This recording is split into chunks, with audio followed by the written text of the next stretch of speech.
இந்த தீபாவளி அஸ்வின்ஸின் இனிப்புகளுடன் உங்கள் விழாவை இன்னும் இனிமையாக்குங்கள். அஸ்வின் ஸ்வீட்ஸ் அண்ட் ஸ்நாக்ஸின் இனிய தீபாவளி நல்வாழ்த்துக்கள். பீகாரிகளால தான் நமக்கு இங்க தொல்லை. எப்படி இருக்கு தொல்லைன்னா, அதுக்கு ஆளுநர் ரவிங்கிற பீகாரி, எச் ராஜாங்கிற பீகாரி, அவர் நாட்டோட பிரதமராகவே நடந்துக்கல. ஒரு பாஜகவோட ஒரு சங்கி டவுசர் போட்ட குஜராத்தில் RSS அமைப்புகளை சங் பரிவாரில் இருந்தவர் எப்படி இருப்பாரோ அது போன்ற ஒரு நபரை தான் இருக்கிறார். திமுக பீகாரிகளை துன்புறுத்துதுங்கிற வார்த்தை எவ்வளவு மோசமானது. அது தமிழ்நாடுன்னு சொன்னான்னா திமுக காரங்கன்னு சொன்ன அவர் டவுசர் போட்டு சங்கியா இருந்த காலத்தில் குஜராத்தில் இருந்தும் இன்னைக்கு பிரதமர் ஆனதுக்கு அப்புறம் என்ன மாற்றம் நடந்திருக்குதுன்னா, அவரோட கருத்துக்களில் மாற்றம் நடக்கல. ஒரு பிரதமர் இருக்கிற பொறுப்பு அவருக்கு வரவே இல்லை. மாறா என்ன நடந்திருக்குன்னா, ட்ரௌசர்ல இருந்து விதவிதமான காஸ்டியூமுக்கு மாறி இருக்குது. பீகாரிகள் துன்புறுத்தப்படுறாங்கன்னு பீகார்ல போய் சொல்றீங்கல்ல, நீங்க சொல்றது உண்மையாக இருந்தால் அதற்கு எதிராக ஒரு பிரதமராக உங்க நடவடிக்கை என்ன? ஒரு நாட்டோட பிரதமர் பீகாருக்கு சம்பந்தம் இல்லாம, தமிழ்நாட்டுக்கு அதுக்கு சம்பந்தம் இல்லாத இன்னொரு மாநில தேர்தலில் திமுகவை பிரதானமாக்கி பிரச்சாரம் பண்ண வேண்டிய நிர்பந்தம் அவருக்கு ஏற்படுது. பாத்தீங்களா? அது திமுக எவ்வளவு தீவிரமா பாஜக எதிர்ப்பில் இருக்குதுங்கிற ஒரு பெரிய அங்கீகாரமா தான் பாக்குறேன். குறைந்த விலை நிறைந்த தரம், தங்கள் தேவைகள் அனைத்தும் ஒரே இடத்தில். ஜெயச்சந்திரன் அவங்க தான் அதை தென்னிந்தியாவையும் தமிழ்நாட்டுக்கும் எதிரான மனோபாவத்தில் இருந்ததை அண்ணா அது சார்ந்துதான் பேசினாருங்கிறது. அது அடிப்படை. வடவர்கள் நம்மவர்களும் இல்லை, அவங்க நல்லவர்களும் இல்லை அப்படின்றதையும் பேரறிஞர் அண்ணா அவர்கள் குறிப்பிட்டார். வடவர்கள் எந்த மாநிலத்தில் மிக தீவிரமாக முதலில் இந்தி திணிப்பு எதிர்ப்பு போராட்டம் கட்டப்பட்ட தமிழ்நாட்டில் தான் இந்தியாவிலே மிக அதிகமான இந்திக்காரர் வேலை பார்க்குறாங்க. தெரியுமா உங்களுக்கு? இங்க வேலை செய்யற இந்தி தொழிலாளர்களையும் நீங்க திராவிடர்களா தான் பாக்குறீங்களா? அல்ல, அவங்க ஆமா, நீங்க காவேரியில் கர்நாடகத்தில் தண்ணி வராத போது அங்க தமிழர்களை கன்னட இனவெறியர்கள் அடிச்சு துன்புறுத்தி அனுப்புவது போல தமிழ்நாட்டில் இங்க ஒன்றும் பெருசா எந்த விதமும் நடந்தது கிடையாது.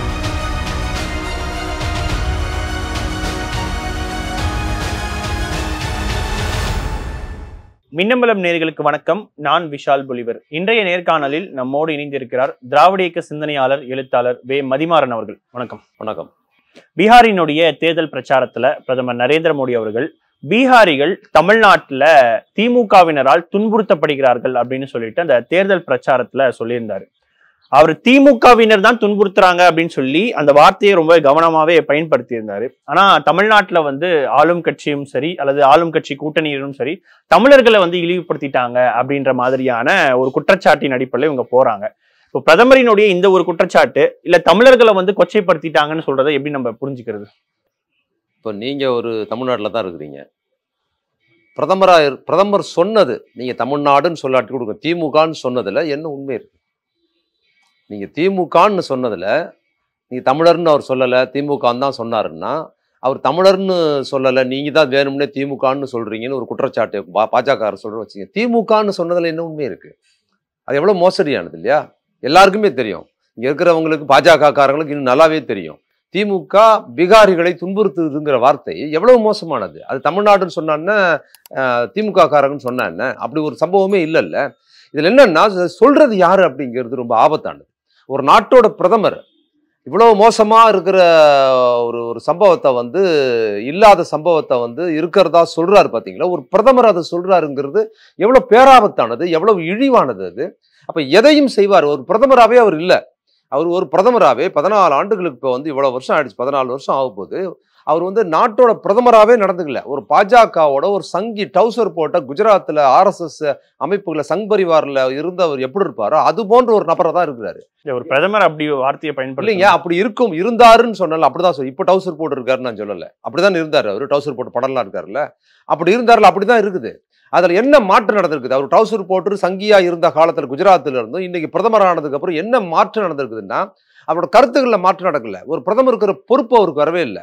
மாறா என்ன நடந்திருக்குன்னா, ட்ரௌசர்ல இருந்து விதவிதமான காஸ்டியூமுக்கு மாறி இருக்கிறார். விதவிதமான லட்சக்கணக்கான கோடிக்கணக்கில் ட்ரெஸ் பண்ற மாதிரி, வெளிநாட்டுக்கு போறது, அந்த மாதிரியான காஸ்டியூம்ஸ் பண்ற மாதிரி இருக்க தவிர அவரோட உள்ளடக்கம் என்பது மிக மோசமான ஒரு உள்ளடக்கமாக இருக்கிறது. ஒரு டவுசர் போட்ட சங்கியா இருந்து அவர் சொன்னார்னா இது பிரச்சனையே கிடையாது நமக்கு. அவங்க அப்படிதான் சொல்லுவாங்கன்னு. மாறாக ஒரு பிரதமராக இருக்கிறாரு. பிரதமராக இருந்து சொல்றாருன்னு. ஆனா இன்னொரு கேள்வி கேட்கிறேன். நீங்க இவ்வளவு மோசமாக தமிழ்நாட்டில் பீகாரிகள் துன்புறுத்தப்படுறாங்கன்னு இவ்வளவு பேர் அவதூறா பங்கவே பிரதமரா சொல்றீங்கல்ல, அப்ப நீங்க என்ன அதுக்கு எதிராக நீங்க என்ன பண்ணிருக்கீங்க?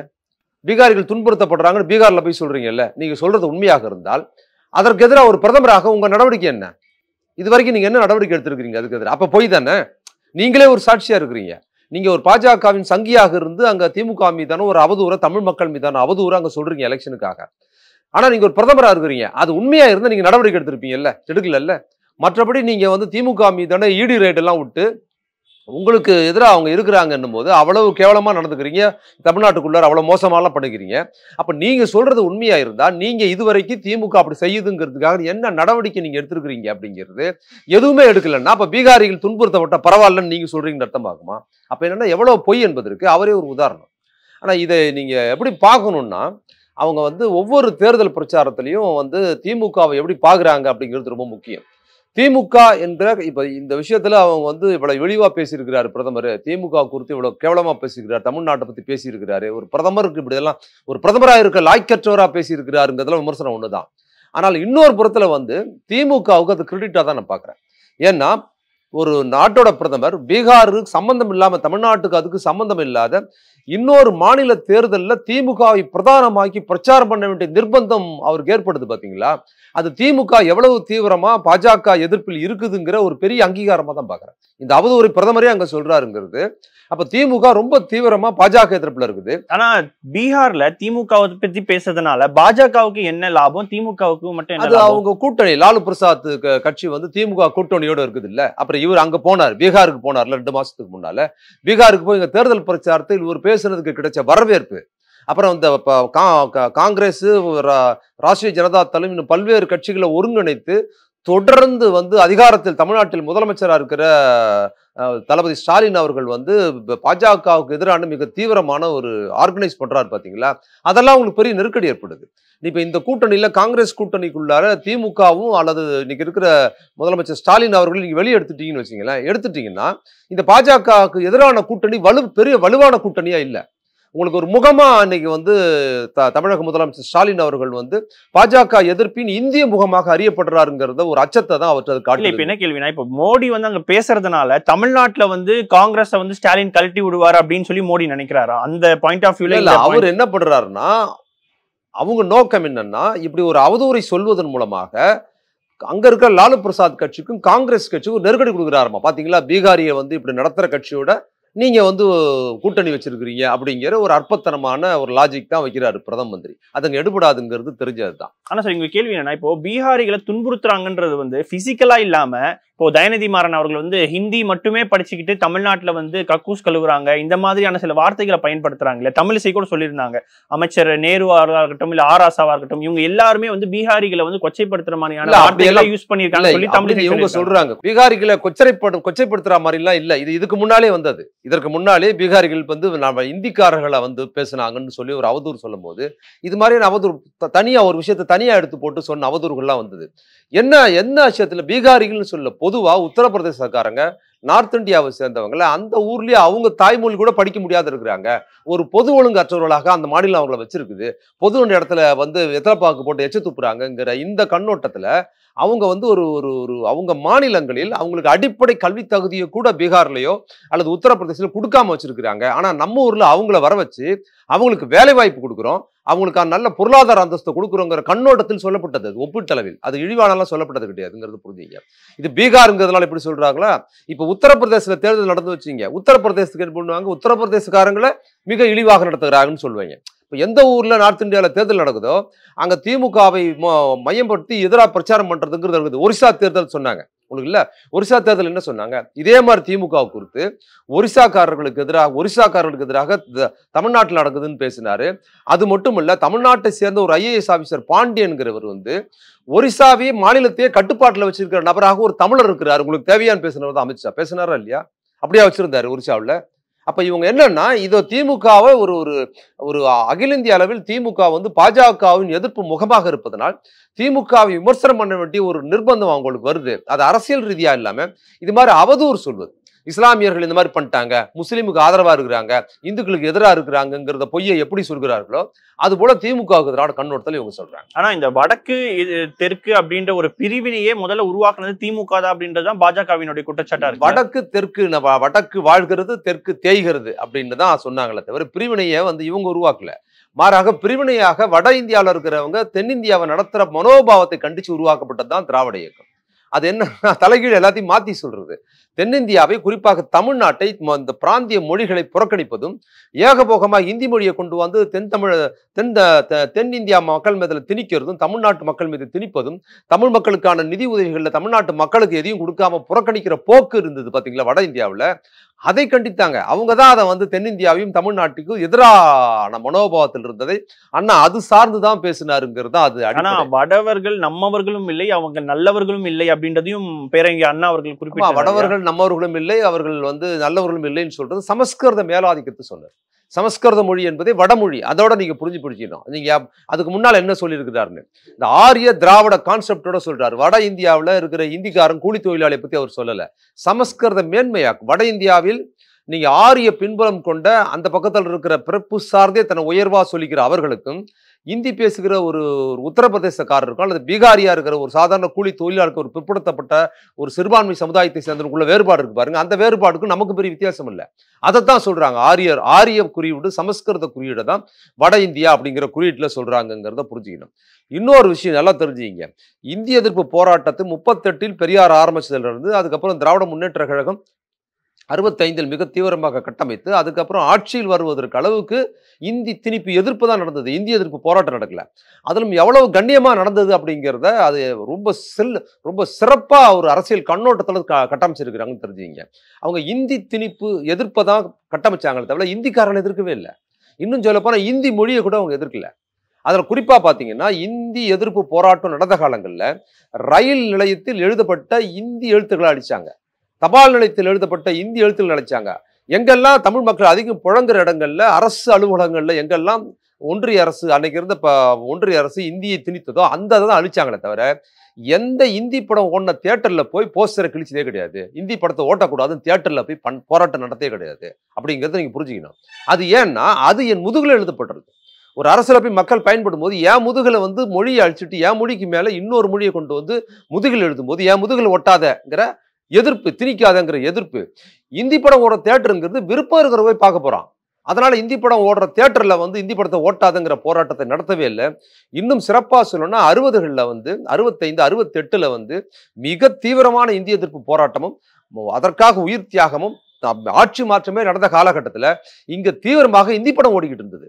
தமிழ் பாடல்களை விடவும் அதிகமாக இந்தி பாடல்கள் தான் கேட்டுக்கிட்டு இருந்தாங்க தமிழர்கள்ங்கிறத நீங்க மறந்துடவே கூடாது. இது வந்து ரொம்ப முக்கியமானது. அப்ப ரொம்ப தெளிவாகவும் ரொம்ப நேர்மையாகவும் ஒரு அரசியல் பண்ணாங்க அப்படிங்கிறத இவங்க மூடி மறைச்சு திரும்ப திரும்ப பேசுறாங்க. இது இந்தி மொழிக்கு மட்டும் இல்ல, இந்திக்காரர்களையும் கணிசனோட பார்த்தாங்க. இன்னைக்கு எவ்வளவு மோசமா பிரதமர்ல இருந்து இவங்க அவ்வளவு அவதூறா பேசுறாங்கல்ல. இந்தி திணிப்பு எதிர்ப்பு இந்தியாவிலே எங்க அதிகமா நடக்குது, முதல்ல எங்க நடந்ததுன்னா தமிழ்நாட்டில் தான் நடந்தது. அதை பார்த்துதான் இன்னைக்கு ஒவ்வொரு இந்தி பேசாத மாநிலங்களும் தங்கள் உரிமைகள் குறித்து பேச ஆரம்பிச்சிட்டாங்க. எங்க மேல இந்தியை திணிக்காதீங்க, இந்தி எங்க மொழி தான் எங்களுக்கு முக்கியம்னு மராட்டியம் வரைக்கும் பேசுது. பல்வேறு மாநில வெஸ்ட் பெங்கால் வரைக்கும் பேசுறாங்க. எல்லா ஊருக்கும் போயிருக்குது, அந்த அலை போயிருக்குது. அதோட நியாயம் புரிஞ்சு போயிருக்கிறாங்க. ஏன்னா இந்திய கொண்டாந்து ஆதிக்கம் செய்யறாங்கிறது புரிஞ்சிருக்குது.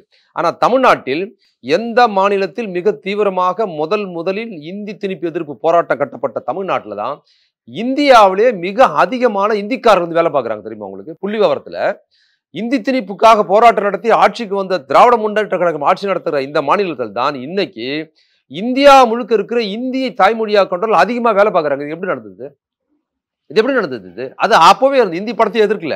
அதே மாதிரி இந்தி திணிப்பை தான் எதிர்த்தார்களே தவிர இந்திக்காரர்களை எதிர்க்கலங்கிறதுக்கு இந்திக்காரர்கள் இங்க வளமா வாழ்றாங்கிறதும் இன்னைக்கு பீகாரிகள் பேட்டி கொடுக்குறாங்க, உத்தரப்பிரதேசக்காரர் எடுக்கிறாங்க அப்படின்னா அவங்க வாழ்வியலோட அவங்களுக்கு சிறப்பா இருக்குது. அவங்க இங்க வந்து நிறைய இருக்கிறாங்கிறது அவங்க எவ்வளவு பொய்யா சொல்லியிருக்கிறாங்க. தமிழ்நாடு இந்தி திணிப்பை எதிர்த்ததனால் எப்படி இந்தி பேசுகிற மாநிலங்களோட இது வளர்ந்து இருக்குது, அதுல ஒருபடி மேல போய் இந்தி பேசுறவனுக்கு வேலை கொடுக்குற மாநிலமா மாறி இருக்குது அப்படிங்கிற இந்த உண்மையெல்லாம் மறைச்சிருக்கிறாங்கிறது ரொம்ப முக்கியமானது. இது எப்படி கட்டமைச்சாங்க அப்படின்னு பாத்தீங்கன்னா, இந்தி திணிப்பை நம்ம எதிர்க்கிறோம், மாறாக இந்திக்காரனை கூப்பிட்டு வேலை கொடுக்குறோம். அது என்ன அப்படின்னு பாத்தீங்கன்னா, அதுல திராவிட இயக்கத்தோட சமூக நீதி அரசியல் சிறப்பா பங்காற்று. அது எப்படி பாக்குறாங்கன்னா, அப்ப இந்திக்காரனை நம்ம பார்க்கல. அவங்க திராவிட இயக்கத்துல பெரியார், அண்ணா, கலைஞர் வரைக்கும் சொல்லி கொடுத்தது எப்படின்னா இந்தி திணிப்பை தான் நம்ம எதிர்த்தோம். இந்திக்காரன் எப்படி பார்க்கறோம்? இந்திக்காரனை பார்க்கல. அவனை எப்படி பார்க்கறோம்னா சமூக நீதி அரசியல் ஒரு பிற்படுத்தப்பட்டவனா, மிக பிற்படுத்தப்பட்டவனா, ஒரு தாழ்த்தப்பட்டவனா, ஒரு முஸ்லீமா பார்க்கறோம். அப்ப அங்கிருந்து வேலைக்கு வரவங்கலாம் யாரு? மிக பெரும்பாலும் முஸ்லீம்கள் வராங்க. மிக பெரும்பாலும் தாழ்த்தப்பட்ட சமுதாயத்திலும் அப்புறம் மிக பிற்படுத்தப்பட்ட சமுதாயத்தை சேர்ந்த கூலி தொழிலாளர்களா வராங்க. அடுத்து அப்ப அவனை எப்படி நம்ம எதிராக பார்க்க முடியும்? அப்ப அவனை என் போன்ற ஒரு முகமாக பார்க்குறோம். அதனால அங்கிருந்து கூப்பிட்டு அவங்களுக்கு வேலை கொடுக்குறோம். அதனால தான் திராவிட இயக்க அரசியலில் பெரியாருக்கு என்ன பங்களிப்பு இருந்ததோ, நீதி கட்சி தலைவர்களுக்கு எவ்வளவு முக்கியத்துவம் கொடுத்தோமோ, கலைஞர் எவ்வளவு சிறப்பானவரோ, அண்ணாவுக்கு என்ன முக்கியத்துவம் கொடுத்தோமோ, அந்த அளவில் மிக திராவிட இயக்க தலைவர்களாக கொண்டாடப்படுகிற தலைவராக உத்தரப்பிரதேசத்தில் இந்தியை தாய்மொழியாக கொண்ட விபி சிங் ஒரு திராவிட இயக்க தலைவர். இந்தியாவில் எங்கேயுமே கொண்டாடப்படுறது இல்லை. விபி சிங் ஒரு இந்திக்காரர், பிறப்பால் இந்தி தாய்மொழியை கொண்டவர். அவர் எப்படி இந்திய எதிர்ப்பு மாநிலத்தில் இருக்கிற திராவிட இயக்கத்துக்கு வந்து தலைவராக இருக்க முடியும்? இந்தியாவில் எந்த மாநிலத்திலும் விபி சிங் செல்ல கிடையாது, இங்கேதான் இருக்குது, அது பல்கலைக்கழகத்தில் இருக்குது. அவருக்காக வந்து இந்திய எதிர்ப்பு தமிழ்நாட்டில் அவருக்கு வந்து புற்றுநோயால் பாதிக்கப்பட்ட போது அவர் மாற்று சிறுநீரகம் கொடுப்பதற்கு இங்க ஆயிரக்கணக்கான இந்திய எதிர்ப்பு போராட்ட வீரர்கள் அவருக்கு முன்னால் நின்னாங்க. இது ரொம்ப தெளிவான ஒரு நேர்மையான அரசியல். இது மாதிரி மோடி போன்றவர்கள் இவ்வளவு இழிவா இவ்வளவு கேவலமா அதை வந்து பேசுறதுங்கிறது ரொம்ப ஐயக்கித்தனம். இப்ப இங்க வேலை செய்யற இந்தி தொழிலாளர்களையும் வந்து நீங்க திராவிடர்களா தான் பாக்குறீங்களா? அல்ல, அவங்க ஆமா, நீங்க ஆரியத்தால் பாதிக்கப்பட்டவங்க தான் அவங்களும். அவங்க ஆரிய பண்பாட்டின் காரணமாக அவங்களோட தாய்மொழி கூட அவங்க படிக்கிறதுக்கு அனுமதி இல்லை. உத்தரப்பிரதேசத்துல இந்திக்கான ஃபண்டை விடவும் சமஸ்கிருதத்துக்கு ஃபண்ட் அதிகமா இருக்குது. இங்க வந்திருக்கிறவன்ட்ட நீங்க இந்திக்காரனா இங்க வந்திருக்கிறாள் உத்தரப்பிரதேசத்துல இருந்து, நீங்க அவன்கிட்ட போய் வந்து இந்தி பேப்பரை கொடுங்க, இங்கிலீஷ் பேப்பர் தமிழ் பேப்பர் இல்ல, இந்தி பேப்பர் கொடுத்தாலே அவனுக்கு படிக்க தெரியாது. அந்த லட்சத்துல தான் அவங்க இருக்குது. சொந்த இந்தி தாய்மொழியாக கொண்டவனே இந்தி படிக்க வைக்காம இந்தி பேசாதானே இந்தி படிங்கன்னு சொல்ற இந்த அக்கப்போர் இருக்கு பாருங்க, இது ரொம்ப மோசடியானது. இன்னொன்னு, இந்திக்காரர்கள் யாரும் இந்தி பேசாத மக்கள் மீது இந்தி திணித்ததும் கிடையாது, அவங்க வன்முறை நிகழ்த்துனதும் கிடையாது. இப்ப பேசுற மோடி ஒரு குஜராத்தி, அவருக்கு இந்திக்கு சம்மந்தம் கிடையாது. ஆனா விபி சிங் வந்து ஒரு ஹிந்திக்காரரு, அவர் வந்து தமிழ்நாட்டுக்கு இணக்கமா இருக்கிறாரு. அதே மாதிரி ராஜஸ்தானை சேர்ந்த மார்வாடிகள் தான் இந்தி திணிப்பை பிரதானப்படுத்தினாங்க, அவங்களுக்கும் இந்திக்கு எந்த சம்மந்தமும் கிடையாது. இன்னைக்கு இருக்கிற கல்வி அமைச்சராக இருக்கிற ஒரிசாவை சேர்ந்தவர் தான் அந்த கல்வி அமைச்சர், இந்தி படிச்சு ஆகணுங்கிறாரு. நீங்க தமிழ்நாட்டில் இந்தியை திணிச்ச முதல் இந்தியை திணிச்ச ராஜாஜி தமிழ்நாட்டை சேர்ந்தவர், இந்திக்காரர் கிடையாது. நீங்க எப்படி எடுத்து பார்த்தாலும் ஒரு இந்தி தாய்மொழியை கண்ட உத்தரப்பிரதேசக்காரனோ ஹரியானாக்காரனோ ஒருபோதும் தமிழ்நாட்டு மக்களுக்கு எதிராக தன் தாய்மொழியை திணிக்கணும்னா அந்த ஊர் தலைவர்களும் சொன்னது கிடையாது, அவங்களும் பேசுறது கிடையாது. இன்னும் சொல்ல போனா இந்தி தாய்மொழியாக கொண்ட அந்த உத்தரப்பிரதேச தலைவர்கள் தமிழ்நாட்டோட சமூக நீதியோட நெருக்கமா இருந்தாங்க. அப்ப ராம்மோகன் லோகியா இன்னும் பல்வேறு சமூக நீதி தலைவர்கள் கலைஞரோட நெருக்கமா இருந்து அடுத்த கட்டத்துக்கான சமூக நீதி அரசியல் கொண்டு போனதெல்லாம் ரொம்ப சிறப்பான விஷயமா தான். இந்தி பேசுற மாநிலங்களுக்கும் தமிழ்நாட்டுக்குமான உறவு அவ்வளவு சமூக நீதி சார்ந்து அவ்வளவு சிறப்பா தான் இருக்கு. இல்ல, இப்போ நம்ம தமிழ்நாடு வந்து ஹிந்தி திணிப்பை தான் எதிர்க்கிறோம் அப்படின்னு சொல்லியிருந்தீங்க. ஆனா அண்ணாதுரை அவர்கள் கிட்ட வந்து ஒரு கேள்வி கேட்கப்படுது, நீங்க வந்து ஹிந்தியை 3 மாதங்களே கத்துக்கலாம்னு பொழுது அதுக்கு மேல அந்த மொழியில ஒண்ணுமே இல்லை அப்படின்னு சொல்லி அவர் ஒரு விஷயத்த சொல்லியிருந்தாரு. இது எப்படி நம்ம புரிஞ்சு? அது வந்து அந்த மொழியோட வளம் குறித்து தான் பேசுறது, அது இழிவுபடுத்துற கண்ணோட்டம் கிடையாது. நீங்க 30 நாள் ஹிந்தி படிக்கலாம் அவங்களே போட்டு புக்கு போட்டாங்கன்னு அவரே 3 மாசம் இருக்காருங்க. அது கூட தேவையில்ல, 1 மாசத்துல கத்துக்கலாம்னு இந்தி பிரச்சார சபாவிலே சொல்றாங்களே, அப்ப அது எப்படி பாக்குறீங்க? 3 மாசத்துல அண்ணா கொடுத்தது 3 மாசம், இவங்க மாதிரி 2 மடங்கு கூட கொடுத்திருக்காரு. அவங்க என்ன 30 நாள் ஹிந்தி கத்துக்கலான்றாங்க, 30 நாளே கத்துக்கலாம்னு சொல்றாங்கன்னா அப்ப என்னன்னா இந்தி மொழி உருவாக்கத்துக்கான வரலாறு ஒரு 100 வருஷம் கூட கிடையாது. இந்தி மொழியோட சார்ந்த விஷயத்தை நீங்க வரலாற்றுல போய் படிச்சீங்கன்னா 100 வருஷம் கூட கிடையாது. இந்திக்கு ஒரு பிரதான பின்புலம் கிடையாது.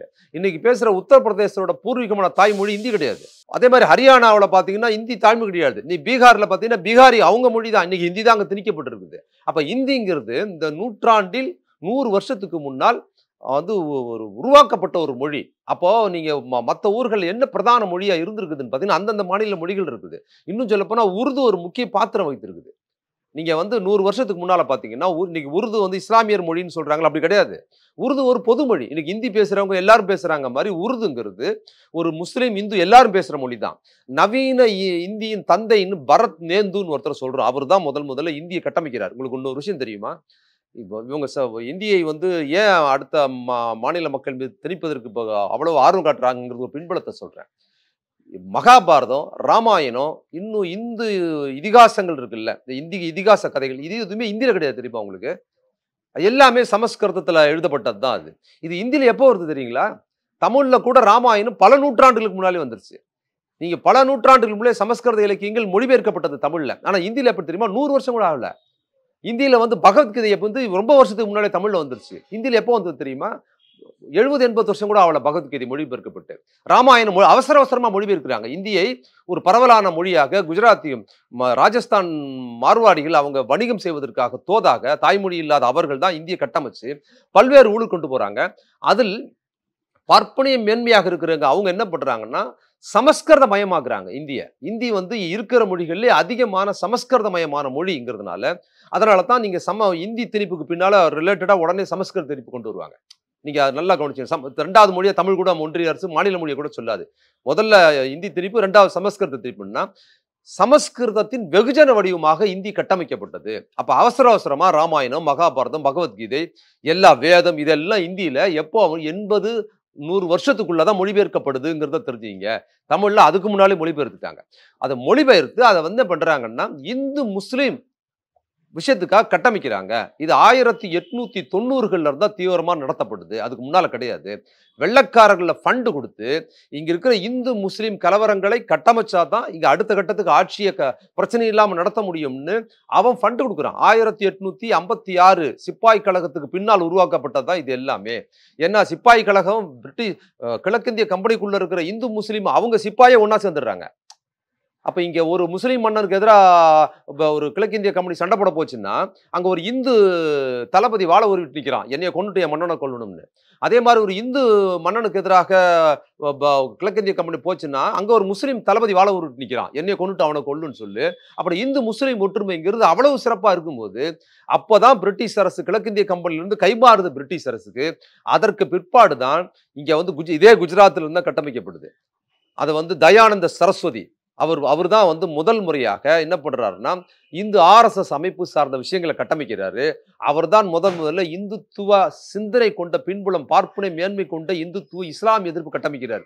அவர் தான் சொல்றாரு கிழக்கிந்திய கம்பெனிலிருந்து பிரிட்டிஷ் அரசுக்கு மாறும்போது 1856 அப்புறம் 70 80 அவர் ஆரம்பிக்கிறாரு. அவர் என்ன தெரியுமா சொல்றாரு, நமக்கு எதிரி பிரிட்டிஷ் அரசு அல்ல இஸ்லாமியர்கள்ங்கிற வார்த்தை சொல்றாரு. அதனால தான் நீங்க நல்லா கவனிச்சீங்கன்னா இந்த RSS சங் பரிவார் இவங்க எல்லாருமே பாத்தீங்கன்னா இஸ்லாமிய எதிர்ப்பு பேசுறாங்க. ஆனா அந்த அமைப்பு எப்போ ஆரம்பிக்கப்பட்டது? பிரிட்டிஷ் அரசு இருக்கும்போது ஆரம்பிக்கப்பட்டது. அப்ப தேசப்பற்றை எது சார்ந்து கட்டமைக்கிறாங்கன்னு பாத்தீங்கன்னா தேசப்பற்றை நீங்க வெள்ளக்காரனுக்கு எதிராக தானே கட்டமைக்கணும். ஆனா என் வெள்ளக்காரனுக்கு எதிராக வெள்ளக்காரன் இருக்கும்போதே அவங்க பண்ணல, எந்த இந்து அமைப்பும் பண்ணல. அவங்க என்ன பண்றாங்கன்னா இஸ்லாமிய எதிர்ப்பை கட்டமைக்கிறாங்க.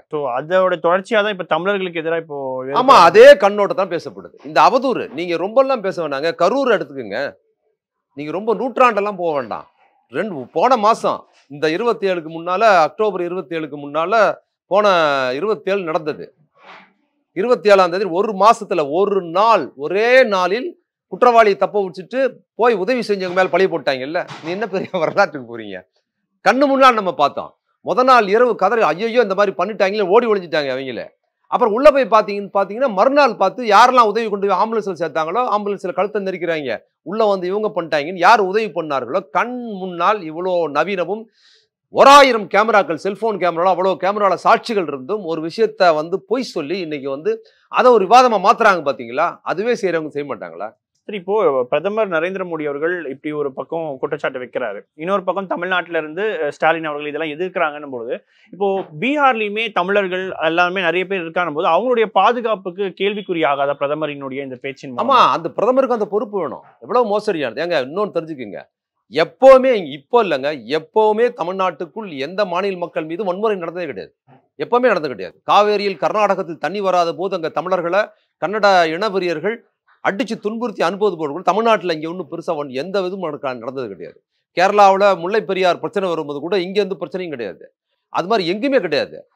மகாராஷ்டிராவில் தமிழர்களை வந்து கொடூரமாக தாக்குனா பால் தாக்கரே, மகாராஷ்டிராவில் தாராவில் இருந்த தமிழர்களுக்கு எதிரான கொடூரமான வன்முறை கூட தமிழ்நாட்டில் இங்கே எந்த பிரச்சனையும் வந்தது கிடையாது. தமிழ்நாட்டில் தமிழர்களை நேரடியாக வன்முறை எடுத்தும் போது கூட தமிழ்நாட்டுக்குள் இருக்கிற அந்த மாநில மக்களுக்கு அது சம்மந்தம் கிடையாது, அவங்களுக்கு இதுக்கு பொறுப்பு கிடையாது அப்படின்னு பார்க்குற அந்த ஒரு பண்பாட்டை இங்கே திராவிட இயக்கமும் இங்கே இருக்க தமிழ் மக்கள் மத்தியிலும் இயல்பாக இருக்குது. அங்கே எவனோ ரவுடி பைய அடிச்சிட்டான் கர்நாடகத்தில் அப்படிங்கிறதுக்காக தமிழ்நாட்டில் இருக்கிற கன்னர்கள் என்ன பண்ணுவாங்க அப்படிங்கிற அந்த சரியான புரிதல் இங்கே இருக்குதுன்னு போது அப்போ எந்த எந்த எந்த பிரச்சனையும் இல்லாத பீகாரிகள் மீது என்ன பண்ண போகிறாங்க? இன்னும் சொல்ல போனால் தமிழ்நாட்டில் இந்த பிரச்சனை இருக்குது. தமிழ் தொழிலாளர்களுடன் பீகாரி ரொம்ப நேரம் வேலை செய்கிறான், அதனால அவனை வேலை வச்சுக்கலாங்கிற கண்ணோட்டம் தான் இருக்குது. இங்கே ஒருபடி கூடுதலாக சொல்லணும்னா பீகார் தமிழ்நாட்டில் இருக்கிறவனுக்கு கூடுதல் சம்பளம் கொடுக்க வேண்டியிருக்கு, அவங்க குறைந்த நேரம் வேலை செய்கிறாங்க, இவங்க பொழுதன்னைக்கு வேலை செய்கிறாங்க, பீகாரிக்கு வேலை கொடுக்கலாங்கிற மாதிரியான ஒரு மனநிலை தான் இங்கே இருக்குது. ஆனால் பீகாரிகளால தான் நமக்கு இங்கே தொல்லை. எப்படி இருக்கு தொல்லைன்னா அதுக்கு ஆளுநர் ரவிங்கிற பீகாரி, ராஜாங்கிற பீகாரி எப்படி மோடி மாதிரி ஆட்கள் பொய் சொல்கிறாங்களோ காலம் பூரா பொய் சொல்லிட்டு இருக்கான். பாதுகாப்பாக தானே இருக்காங்க இங்கே. அவங்க மேலே என்ன பொருள் அரசியல் சார்ந்து கூட வன்முறை ராஜா மேலே என்ன நடந்திருக்கு? எவ்வளவு இழிவாக பேசுகிறாரு, எவ்வளவு கேவலமாக தமிழர் தலைவர்களையும் தமிழர்கள் இழிவாக பேசுகிறாப்பல. இவங்களாம் 3 பேரும் எவ்வளவு மோசமாக பேசுகிறாங்க. ஆனால் பாதுகாப்பாக தான் இருக்கிறாங்க. அவங்களுக்கு என்ன நடந்துச்சு பாதுகாப்பு? நம்மளை எதுவும் பண்ணுவாங்களோங்கிறதான் பார்க்குறாங்க. எவ்வளவு தில்லாத் வந்து அவங்க பொது இடங்கள்ல அவ்வளவு கேவலமா இந்த 3 பீகாரிகளும் அவ்வளவு இழிவா பேசுறாங்க தமிழர் அரசியல, திராவிட இயக்க அரசியல. என்ன நடந்திருக்கு உண்மை? அந்த 3 பேரே பாதுகாப்பா இருக்கும்போது கூலி தொழிலாளிக்கு வந்திருக்கிறான் என்னோட பிற்படுத்தப்பட்ட இவங்க எல்லாம் பீகாரியில் இருந்து நம்மளை டாமினேட் பண்ணுவாங்க. நம்மளை மட்டும் இல்ல, பீகார்லயும் இவங்க பீகாரிகளை இழிவா பார்த்தவங்க. அப்ப நம்மளும் இங்க பார்ப்பாங்க. அந்த பீகாரிகளா இருக்கிறவன் யாரு? அவன் வந்து ஒரு பிற்படுத்தப்பட்டவன், தாழ்த்தப்பட்டவன், முஸ்லீம் சமுதாயத்தை சேர்ந்தவன் நம்மளால பாக்குறோம். இவங்க வந்து அவங்களே அந்த பீகாரிகளே இழிவா பாக்குறவங்க தான் இவங்க. பீகார் இருந்து வரான்ல அவனும் இவங்க இணக்கமா வச்சுப்பாங்களா? இப்போ கவர்னரோ எச் ராஜாவோ பீகார்ல இருந்து பஞ்சம் முளைக்கிறவன் என் ஊருக்காரன் பாசமா பொங்குவாங்களா? அவங்களோட நம்ம தான் பொங்குறோம். அவங்கள அதே இழிவா தான் பார்ப்பாங்க இவங்க. அப்ப இந்த தமிழ்நாட்டில் பீகாரிகளால் தொல்லை என்பது இந்த 3 பேரை தான் தொல்லை. ஆனா மற்றபடி பீகாரிகளால நமக்கு தொல்லை இல்லை, பீகாரிகளால் நமக்கு அவங்களுக்கு நன்மை தான் இருக்குது. அப்ப சில இடங்கள்ல கூட்டமா நின்றுக்கிட்டாங்கன்னா சில இடங்கள்ல மக்கள் பயப்படுறாங்களே தவிர, பீகாரிகள் வந்து ரயில்ல ஏறிக்கிட்டாங்கன்னா தமிழர்களுக்கு இடம் கிடைக்கலங்கிறது தான் பிரச்சனை இல்லையா? இப்போ கூட ரயிலில் பார்த்தோம்னா திருப்பூர்ல வந்து ரிசர்வேஷன் பண்ண ஒரு தமிழ் குடும்பம் ஒரு 10 பேர் 15 பேர் உட்காந்துருக்காங்க. அதில் போய் உட்காந்துக்கிட்டாங்க பீகாரிங்க எல்லாருமே. ஒன்றும் பண்ண முடியல, அவங்க என்ன பண்ண முடிஞ்சுது? அப்படிதான் இருக்குதே தவிர இங்க வந்து தலைகீழா பிரட்டி போடுறது இவ்வளவு ஒரு மோசடியானது. அதாவது ரொம்ப எவ்வளவு இழிவாக இருந்தாலும் பேசுவாங்க என்பது நமக்கு தெரிஞ்சதுதான். ஆனா பிரதமர் வந்து இவ்வளவு கேவலமா இவ்வளவு மோசமான ஒரு நபரா பேசுறாருங்கிறது நான் கூட அன்னைக்கு பேசுறேன். அன்னைக்கு நான் ஒரு போஸ்ட் போட்டிருந்தேன்.